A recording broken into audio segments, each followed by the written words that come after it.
after 87 years of bearing a name and logo that many saw was past due, leaving fans with mixed reactions.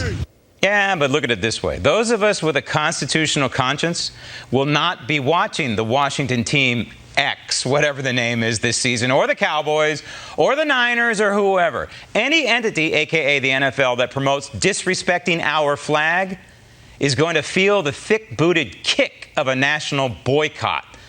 The problem is, now that the Washington ownership has caved, what's next? Joining me now from Reston, Virginia, Director of Media Research Center Television and Daily Ledger contributor, Eric Scheiner. Eric, well, I think we can probably figure it out. We can narrow it down right here, right now.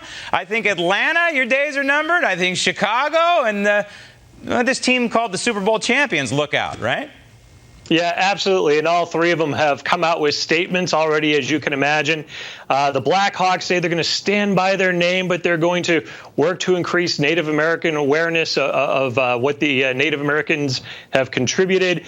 We have the Kansas City Chiefs who say they're going to make an announcement before possibly their first preseason game. We're not sure what they're going to do. And you have the Atlanta Braves who said they're going to remain the Braves, but they're going to look at their tomahawk chop chant and see if that's something that they need to change. But the pressure probably isn't going to end. I want to quote the American Indian Center of Chicago, and they say all race-based mascots are inappropriate. That's just going to be their approach, even though, you can argue about the Kansas City Chiefs and the Atlanta Braves with the tomahawk symbol. But this is going to be a focus. One falls, and it's going to continue in all the other sports. I'm offended by the Pirates. They did a lot of damage in their day, right? And the Buccaneers. Come on. We got to think this one through. We got to take it all the way, Eric. We got to start erasing history. Come on, we got to be consistent here. Now, could you please explain something to me? When I read this headline about this couple in St. Louis who, people who care about the Second Amendment were rather proud of, now all of a sudden they have their firearm confiscated. Can you explain this one to me? I wish I really could explain it from a legal standpoint, but this is what happened. Mark and Patricia McClosky, a search warrant was executed by police at their home. And, of course, this is that St. Louis couple that a lot of people saw out defending their property, out standing armed as Black Lives Matter and other protesters marched by. So there's a search warrant. He got his rifle taken away. But he's not arrested. He's not charged with anything. So if he's not safe enough to own a gun, why is he not safe enough to be kept in prison? That's a question that needs to be answered. But, that's justice in today's America. McClosky actually says he feels bad for the police that executed the search warrant. And he said they didn't really want to do it. They're just doing their job.